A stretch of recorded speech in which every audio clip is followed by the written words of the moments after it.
So, this is my knife that I've been using for backpacking for everything, for a lot of stuff. In fact, for about the last 3 years, 2.5, 3 years. It's called a K-bar pot belly. All I've done is taken some of the paint off the blade so far. It's got that crappy black paint on it and things like that. I didn't like that at all. I mean, the thing is, as soon as you start to batten through wood, it starts to come off on the wood. It comes off on the any food that you start putting it on after that and things. And you know, you end up with a knife which basically is half painted, half not. So you don't know whether to treat it or not treat it with any rust-resistant oil or anything like that. So yeah, I got rid of that first of all. I mean, the knife itself is excellent. It is the best design for a survival knife that I know of. It's very big and heavy, so you can chop with it, you can hack, you can cut down brush, and I have done with it. And it's also good for splitting wood. You can chop, as I say, with it. Good for smaller tasks because you can choke your hand up on it and things.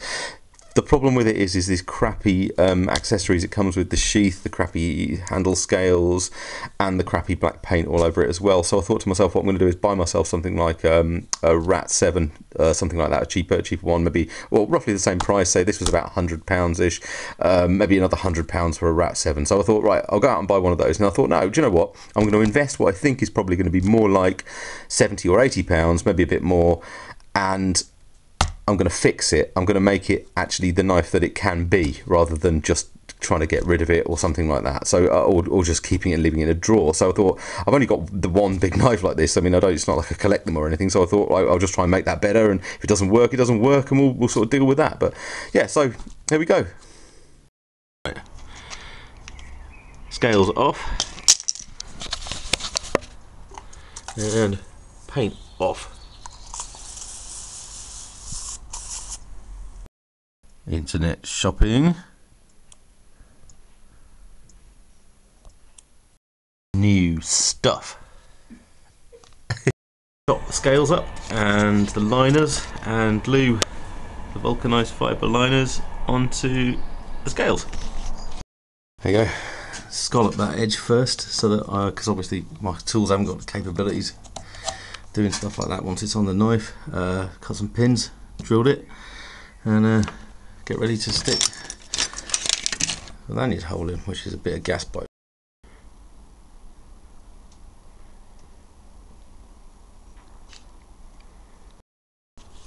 Somewhat unattractive. I might sand it. Could do it a bit of finish it.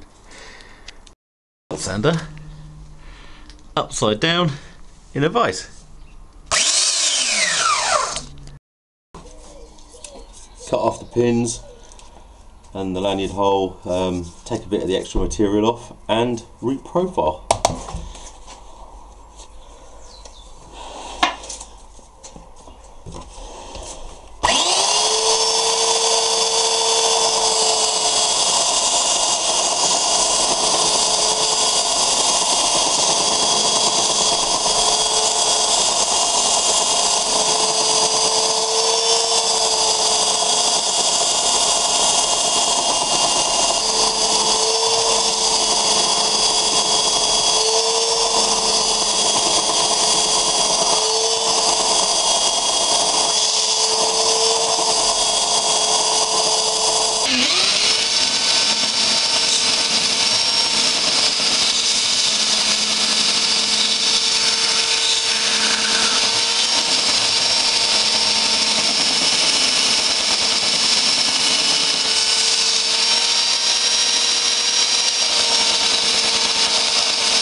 There you go, get in there.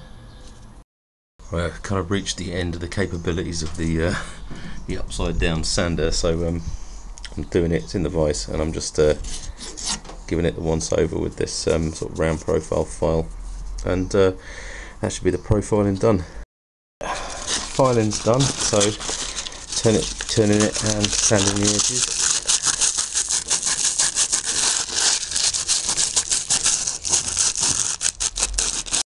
So that's where we are. Just whacked it on the sander to take the heads off the pins, profiled it off. Ooh, look at that. Just about a quarter of a millimetre out there.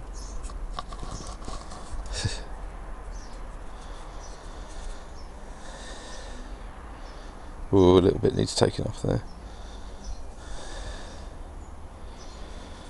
And then we'll get to work on the topographical sanding of these. Right, marked it off there. We've got high points, low points. Let's taper it off there. So here we go.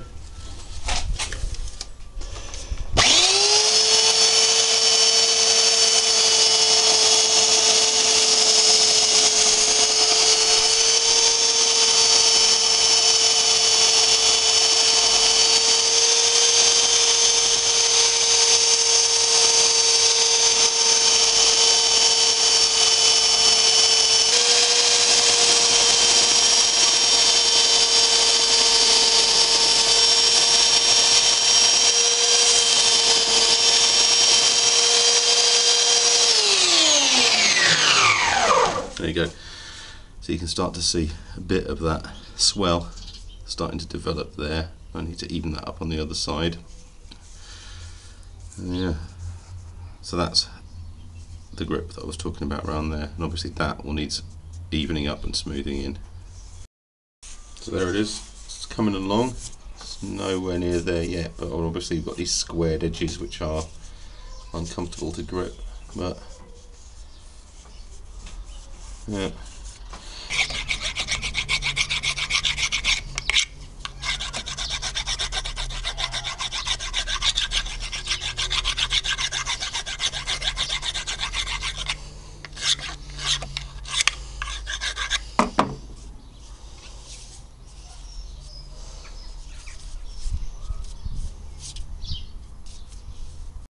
Hey, I just realised before I show you this properly, the reason why I kind of decided I was going to modify this knife is because the scales on it were appalling. The sheath was appalling. I'll show you that in a minute. But the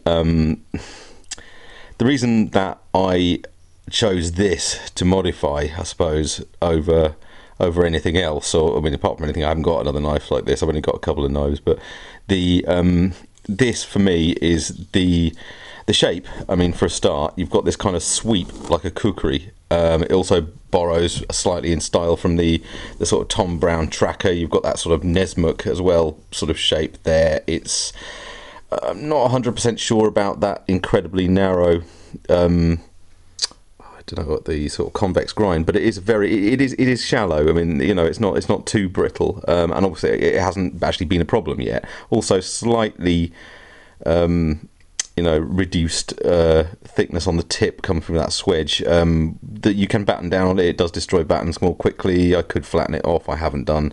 Hasn't been too much of a problem, but you do need to cross cut. If a survival knife needs to be able to cross cut, I don't care what Dave Canterbury or anybody else says. You need to be able to cut wood against the grain with it, because if that's the only thing you've got, you haven't got a saw. You can't use a saw or an axe to do that. They would work better than this, but you know, if that's all you've got, that's all you've got. That's what a survival knife's all about. So you would be able to chop with this excellently. I mean, it's built for it. It was designed for it by the guy who made it, Steve Johnson. I think he's an editor of a magazine about hunting, or some description, but he's also a knife designer. And if you put a pinky lanyard on the back of that, you can chop a tree down, and I have done with it. And it's excellent for that. You can also, for hacking as well, as in getting brush out of your way, which is any good survival knife will be able to need to do. It's great for that. Also, because you've got this sort of double finger choil almost here, you've got so you can choke up like there, and you know, put your fingers, like 3 fingers down behind there. I'm not worried about cutting myself because you've got this little blunt bit down the edge there. You've also got this little sort of thing which your finger hugs into there as well, so you can get in close and do things like that. You can also hold it, like I say, like that, and I was thinking of putting some jimping on the back as well. That gives you really good control from behind there as well. And just normal camp tasks, you can hold it like with the finger choil in the middle, or there sort of any of those ways are comfortable. Much more so now that it's got this micarta grip, which I'll just take some sandpaper to, and then I'll show you it properly. But yeah, just wanted to quick word about why I actually bothered to do this particular knife in the first place, and why I wanted to spend the extra cash on it. I think it's also worth saying that the micarta scales, the job on that is cost. I mean, that crappy sander thing that I got, I didn't buy that for this, but I had that already. I had to buy 3 separate lots of belts, which were about £2.50 each, so that's £7.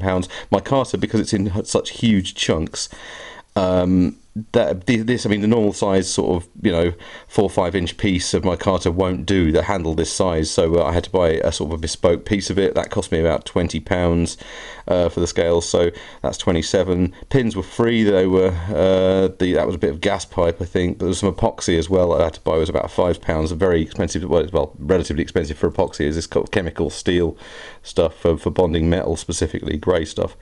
Yeah, so you're probably looking at early 30 odd pounds or so, 32, 33 pounds for the scale material, and quite a lot of work, really. I mean, a good 4 hours or so has gone into achieving what we've got here at the moment, and obviously you have to take the paint off. That's another hour's worth of stripping as well, so half a day's work to get to this stage, and it's still got a crap sheath, which I will show you now.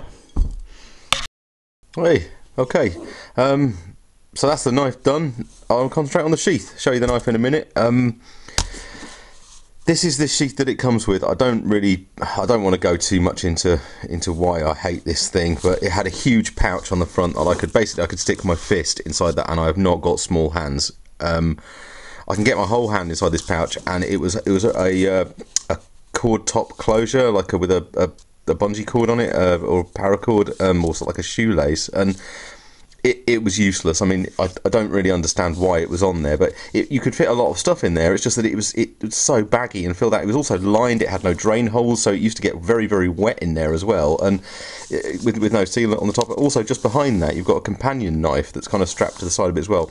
It's junk. I mean, it's really awful stainless steel, incredibly micron thin blade on it, made in China sort of thing. Not that that's necessarily the problem, but it wasn't anything compared to, I mean, this knife has got terrible scales on it. It had terrible sheath as well. It was just really the blade that I bought it for, and I just never got around to doing anything with it. So that, anyway, sorry, last thing about this one is that the worst thing about this sheath really is the fact that it's unusable for what it's intended for. If you have it on your belt, this is so stiff with the handle there, there's no flex in it at all when you're actually when you bend. So your waist here, where the thing is, and the knife handle's there and strapped high to the sheath, so there's no flex in there, there's no dangle. It's not like a dangler sheath in any way. I mean, having that down your leg means that you can't stand. I mean, it's designed to be a hunting knife, and you can't kneel or sit using it. So the only alternative is you strap that to Molly webbing. Molly does not fit these tabs down the back. I mean, what they were thinking of when they built this thing, I've got no idea. But as you can see, I cut the pocket off. That helped a little bit. It looks scruffy. It's rubbish. I need to get rid of it. So, bought this. This is a Spec Ops brand sheath. That, if you buy it in the UK, is it's for me very expensive. That was £52. That's something like $80 delivered. That sheath, they're very, very expensive in order. Well, very expensive for a non-bespoke sheath, in my opinion. But that's going to last forever. I mean, that really is a great item. So, without further ado, here it is. This is my remodeled K-bar pot belly with linen micarta scales. It's turned out okay. I mean, it needs a little bit of finishing around the edges. As you can see, there's just a little bit of, I don't know if you can see really, there's a tiny bit of difference in the thickness on the scales. It needs addressing, but other than that, that's very ergonomic for me. It's a very good fit for my hand. Also, the other thing it's a very good fit for,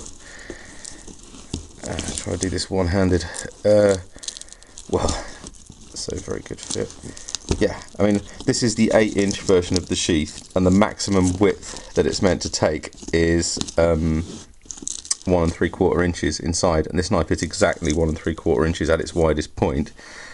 Also, the biggest thickness it takes is around 1/4 inch. This knife is 1/4 inch thick, so There you go. You've got this adjustable tab there on the back, and I've done that up about as tight as I can do it. Hold on one second. There we go. So the issue with the sheath, really, I suppose, I mean, the sheath itself is fantastic. There's no problems with it at all. The one thing which is a slight issue is that this choil here is above, sorry, where the retention strap is. So what that means, really, I suppose, is that that isn't actually locked in. I mean, you can boil some water, stick the little plastic insert in there to mould it to size in the same way that you would with a piece of Kydex, but the problem is, I mean, that's pretty good, but there you go, yeah, see, that's just come out a little bit, and the blade is just starting to touch against the edge there, so there's no way that I could use that sheath upside down, but what I might be able to do is just push that back in, what I might be able to do is get the retention strap and put that just a little bit higher up here to hold that around that part of the knife instead, which will solve the problem. But then you've got the other problem, exactly the same with the crappy old sheath, and that is that it won't dangle quite as well, because this really does work. I've tried it on my belt a minute ago. It works really, really well. You can sit down, sort of squat and things in the sheath, and it's fine. So at the moment, that's looking like it. That is, I think, pretty much the best survival knife that I know of. Certainly the best that I've ever had. You know, that is the do-it-all tool as far as I'm concerned. The other thing is you get this nice pouch in the front of it, which is why I like these above, if anything, the Kydex. This will be difficult to do one-handed because it is a very tight fit.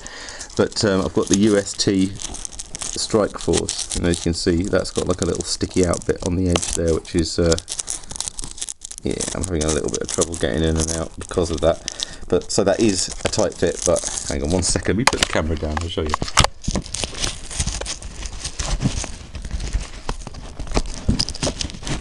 There you go, told you it worked.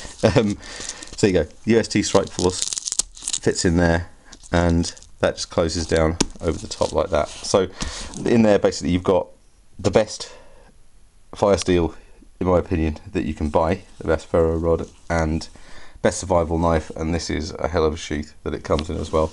So that package for me is a world-beating, a world-class survival knife, I think. Now the handles on that, I didn't really show you them as well as I wanted to. The blade has had all the paint removed. That's got the patina on it from use. Basically, that's not me sort of imposing another patina on the blade or anything.